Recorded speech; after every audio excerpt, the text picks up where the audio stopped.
Kumusta sa lahat? Ako si Rina Santos. At ngayon, susuriin natin ang paksang paghanda sa immigration, isang gabay para sa mga bisita sa Pilipinas. Noong isang araw, nakatanggap ako ng mensahe mula sa isang subscriber, umiiyak daw ang nanay niya sa NAIA. Sobrang nalulungkot at halos sumuko na. Ganito ang nangyari.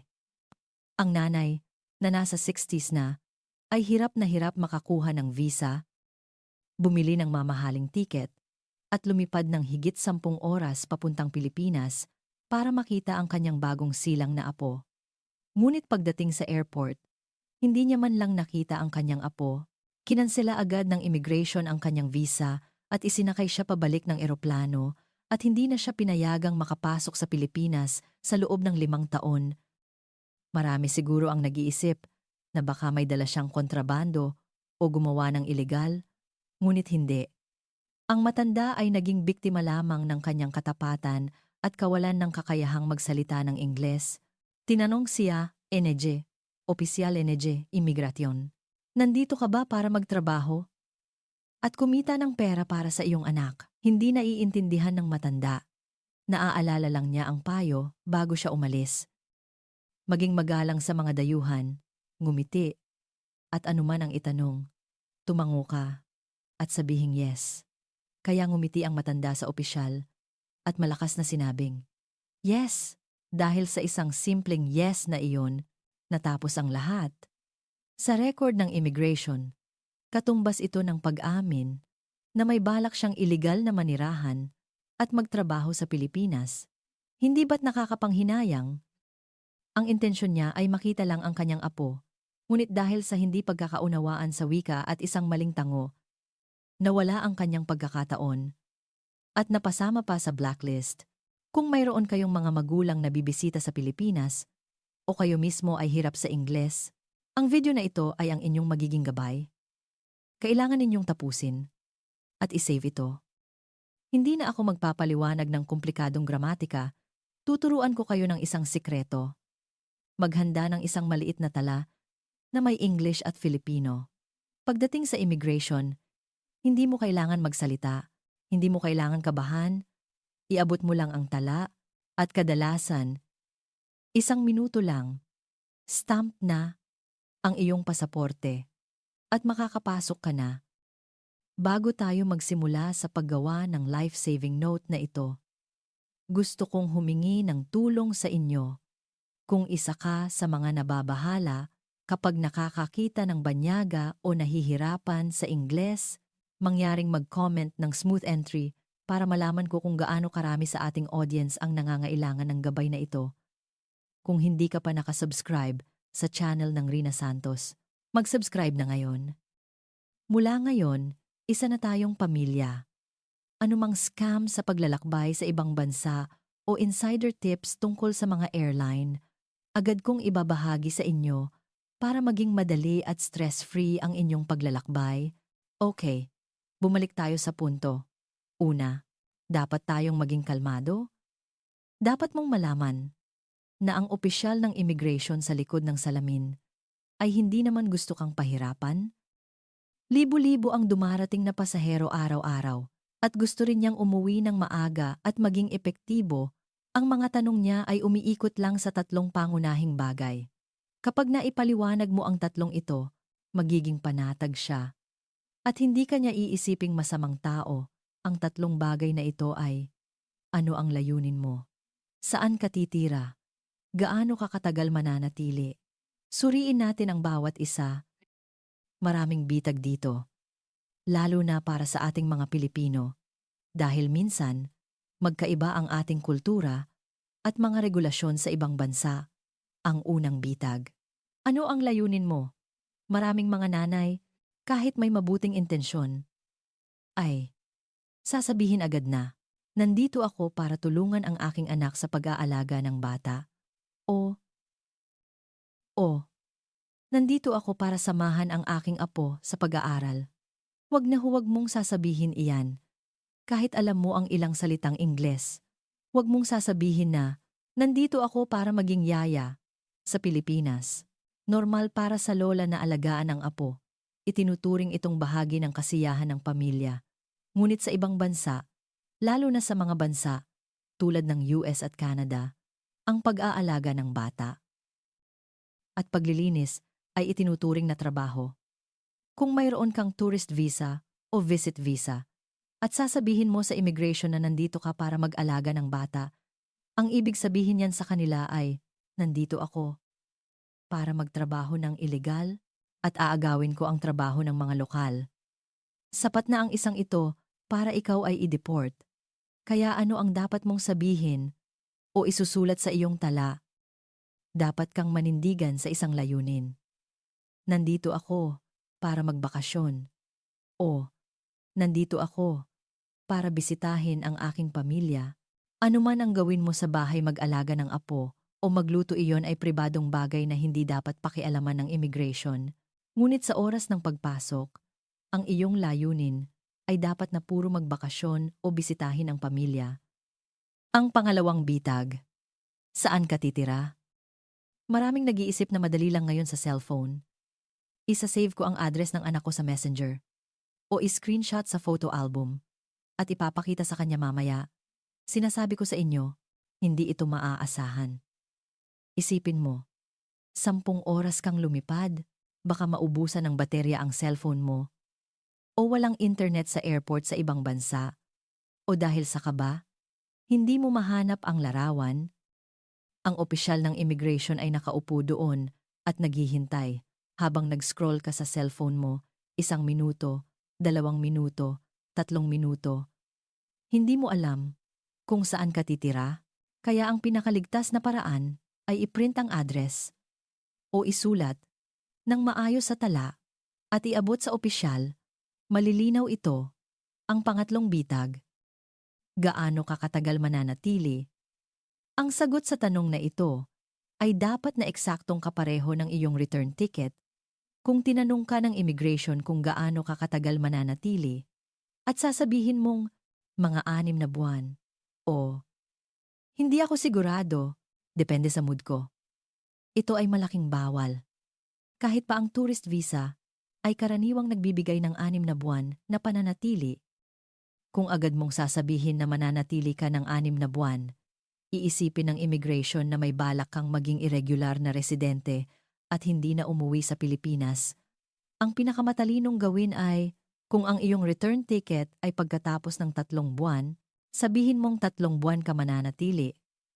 Kung 2 linggo ang iyong tiket, sabihin mong 2 linggo ka mananatili.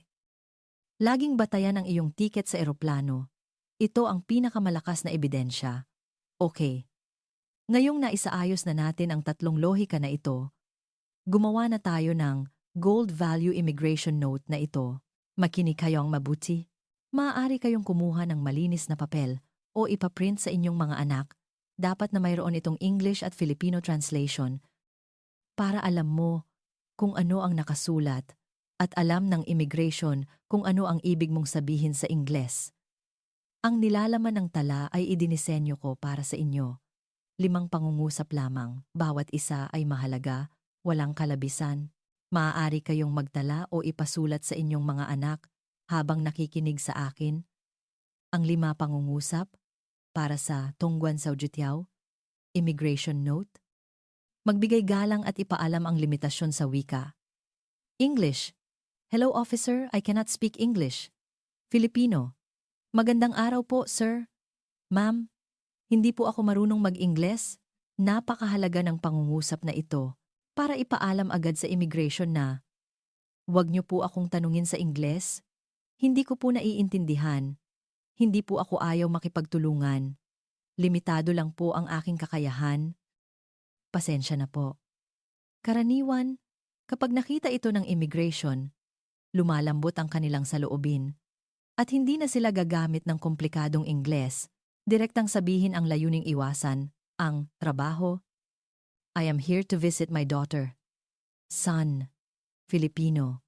Nandito po ako para bisitahin ang aking anak. Apo, kung anak. Anak, kung apo. Apo. Simple at malinaw ang pangungusap na ito. Nagsasabing bumibisita ka lang? Hindi para magtrabaho? at hindi para gumawa ng masama, magbigay ng ebidensya, at sabihin ang haba ng pananatili. English. I will stay for 3 months. Palitan ito batay sa aktwal na tiket. Filipino. Mananatili po ako ng 3 buwan. Baguhin ito batay sa aktwal na petsa ng tiket. Halimbawa, 2 linggo, 2 araw. Tandaan, dapat eksakto ang oras na ito. Huwag malabo, iabot ang ebidensya para panatagin ang immigration. English. Here is my return ticket and address. Filipino. Narito po ang aking return ticket at address ng tirahan. Sa puntong ito, dapat mong ilagay ang iyong pre-printed electronic itinerary at ang detalyadong address ng iyong anak, apo, kasama ang maliit na tala na ito. Malaking dagdag ito. Nagpapakita na handa ka, planado ang iyong biyahe, may tirahan ka, at siguradong babalik ka dahil nandiyan na ang iyong return ticket, magpakita ng pasasalamat at paggalang. English. Ang huling pangungusap na ito ay nagpapakita ng ating pagiging magalang na Pilipino. Ang malumanay na salita ay nagbubukas ng puso. Kapag handa na ang buong tala na ito, ilagay mo ito sa unang pahina ng iyong pasaporte. Ito ay magiging parang isang silent translator na sasagot sa lahat ng tanong na gustong malaman ng immigration, ngunit mayroon pa akong ilang idaragdag. Hindi sapat ang tala lamang. Ang iyong pag-uugali habang naghihintay at dumaan sa immigration ay mahalaga rin sa iyong pagpasa. Maraming kababayan natin ang nagkakamali dito. Walang problema. Ngunit dahil sa kakaibang pag-uugali, sila ay nahaharang. Una, at pinakamahalaga, habang naghihintay sa pila para dumaan sa immigration, huwag na huwag mong ilalabas ang cellphone mo para tumawag, kumuha ng litrato, o mag-video call. Alam kong maraming mga nakatatanda. Pagdating sa ibang bansa, ay nagmamadaling ipaalam sa kanilang mga anak na ligtas sila o iniisip na maganda ang airport at gustong kumuha ng litrato para sa social media. Ito ay mahigpit na ipinagbabawal. Ang Immigration Control Area ay isang restricted area kung saan ipinagbabawal ang pagkuha ng litrato at komunikasyon. Kung hawak mo ang iyong cellphone at kumukuha ng litrato o malakas na tumatawag, agad na lalapit ang pulis sa simpleng kaso. Sa malalang kaso, kumpiskahin ang iyong cellphone o ituring ka pangang kahina-hinalang ahente ng intelihensya at ikulong sa isang maliit na silid. Ang cellphone ay dapat na nasa loob ng bag o hawak mo lang. Huwag naka-on ang screen. Pagkatapos mo makakuha ng stamp at lumabas sa pinto, gawin mo ang gusto mo. Ikalawa, tungkol sa pananamit. Kahit pagod ka sa eroplano, subukan mong maging presentable kapag dumaan sa immigration. Kung nakasuot ka ng salamin o sombrero, dapat mong tanggalin ito ng kusa kapag ikaw na ang turn mo. Kailangan ng opisyal ng immigration na ikumpirma kung ikaw at ang larawan sa iyong pasaporte ay iisa. Kung ikaw ay nakabalot, iisipin niya na may tinatago ka, manatiling nakatayo ng tuwid. At huwag iiwas ang tingin. Maging direkta at kumpiyansa. Ikatlo, tungkol sa Little Black Room na pinag-uusapan. Gusto kong bigyan kayo ng lakas ng loob sa kasamaang palad. Kung sa kabila ng lahat ng tips na ito, nakita pa rin ng immigration na may problema at dinala ka sa isang maliit na silid sa tabi. Ang pagpasok sa Little Black Room ay hindi nangangahulugang ide-deport ka na. Kadalasan, hindi lang kayang asikasuhin ng opisyal sa labas o baka ang iyong pangalan ay kapareho ng pangalan ng isang masamang tao sa sistema at kailangan ng karagdagang beripikasyon. Pagpasok mo sa Little Black Room, karaniwan silang maghahanap ng interpreter ng Filipino o gagamit ng telepono para sa interpreter. Sa puntong ito, magsabi ka ng totoo at ulitin ang nilalaman ng tala sa pamamagitan ng interpreter. Kung tinanong ka kung gaano karami ang dala mong pera, sabihin ng totoo. Kung tinanong ka kung may dala kang karne o prutas, sabihin ng totoo. Hanggat wala tayong tinatago, kapag na-verify na ang lahat, papayagan ka pa rin nilang makapasok. Dahil dito, napupunta tayo sa isa pang mahalagang paksa na siyang dahilan ng pagkabigo ng maraming nakatatanda sa immigration. Ang mga ipinagbabawal na gamit sa bagahe, kayang tulungan ka ng tala sa problema sa komunikasyon, ngunit kung mayroon kang ipinagbabawal na gamit sa iyong bagahe, hindi ka maililigtas ng tala. Ang mga magulang na Pilipino ay mahal ang kanilang mga anak at iniisip na hindi sila masasanay sa pagkain sa ibang bansa, kaya gusto nilang dalhin ang halos kalahati ng kanilang bahay, tulad ng longganisa, tapa, daing, binhi na galing sa sariling taniman, herbal medicines, o maging vacuum-sealed na lechon manok. Rina Santos. Pinapakiusapan ko kayo. Huwag na huwag ninyong dalhin ang mga ito. Gaano man karaming layer ang balot mo, gaano man ka vacuum-sealed, ang mga aso ng customs sa ibang bansa ay mas mahusay ang pang-amoy kaysa sa kahit ano. Kapag naamoy ng aso, bubuksan ang iyong bagahe at kung makakita sila ng karne, prutas, binhi o halaman, una, kumpiskahin at sirain ang mga gamit na nakakapanghinayang. Pangalawa, pagmultahin ka ng daan-daang dolyar o libu-libong dolyar na katumbas ng libu-libong piso. Pangatlo, at ito ang pinakamalubha, magkakaroon ka ng masamang record sa sistema ng immigration sa bawat pagdating mo o ng iyong pamilya sa hinaharap. Sa tuwing isa-scan ang iyong pasaporte, mag-a-alarm ang sistema na nagsasabing ang taong ito ay nagdala ng ipinagbabawal na gamit dati at sa bawat pagkakataon, bubuksan ang iyong bagahe. Hindi ba't pinahihirapan mo lang ang iyong sarili?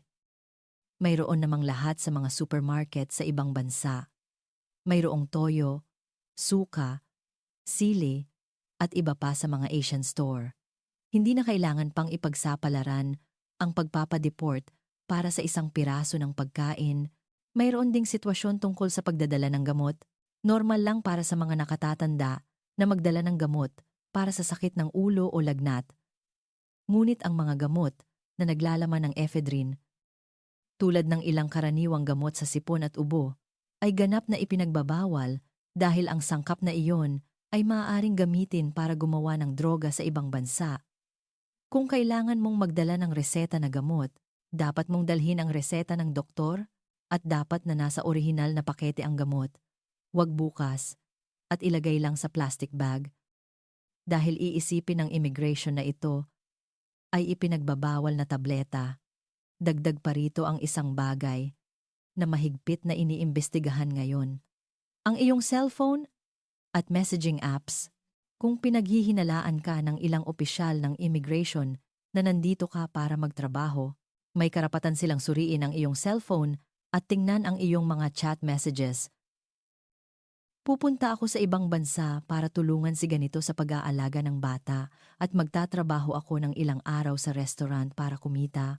O kung mayroon kang nakaimbak na mga malalaswang emoji sa iyong photo album, maaari itong maging dahilan para tanggihan ang iyong pagpasok, kaya bago ka umalis, linisin ang mga chat messages sa iyong cellphone at burahin ang mga impormasyon na madaling magdulot ng hindi pagkakaunawaan. Ito rin ay paraan ng pagprotekta sa iyong sarili. Sa dami ng aking sinabi, suriin natin muli ang mga pangunahing punto ngayon. Huwag matakot, manatiling kalmado. Ang immigration ay hindi isang halimaw na kakain sa iyo. Ihanda ang tungguan sa Ujutiao. Immigration Note. Isulat ang 5 pangungusap sa Ingles at Filipino. At ilagay ito kasama ang iyong return ticket at address. Habang nasa pila, huwag mag-cellphone, huwag kumuha ng litrato, at huwag maingay. Huwag magdala ng longganisa, tapa, prutas, binhi sa bagahe, at huwag mag-iwan ng sensitibong impormasyon sa cellphone. Kung magagawa mo ang 4 na puntong ito, ipinapangako ko, Rina Santos, na 99% kang makakapasok ng maayos.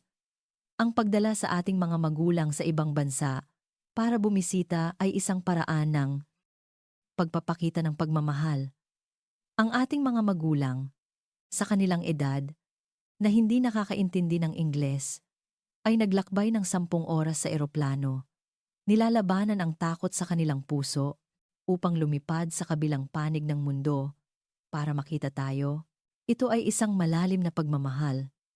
Tayo, bilang mga anak, ay dapat maglaan ng mas maraming oras upang paghandaan ito ng maayos, tulungan silang mag-print ng tala, at suriin ang kanilang bagahe. Ito ang pinakamabuting paraan upang suklian ang pagmamahal na iyon kung sa tingin mo ay kapaki-pakinabang ang paraan ng tungguan sa Ujitiao. Mangyaring huwag maging madamot sa iyong like.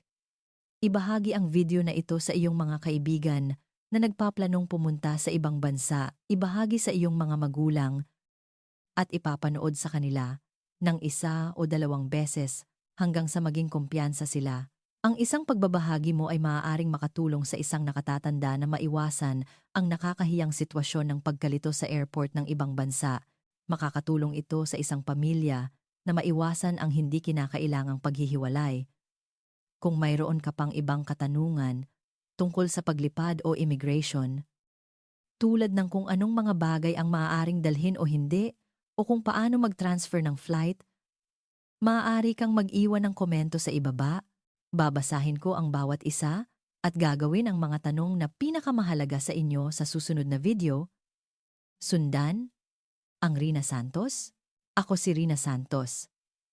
Sama-sama nating gamitin ang kaalaman upang ihanda ang ating sarili at gawing masayang paglalakbay ang bawat pag-alis. Magkita-kita tayo sa susunod na video. Nawa ay maging ligtas ang inyong paglalakbay.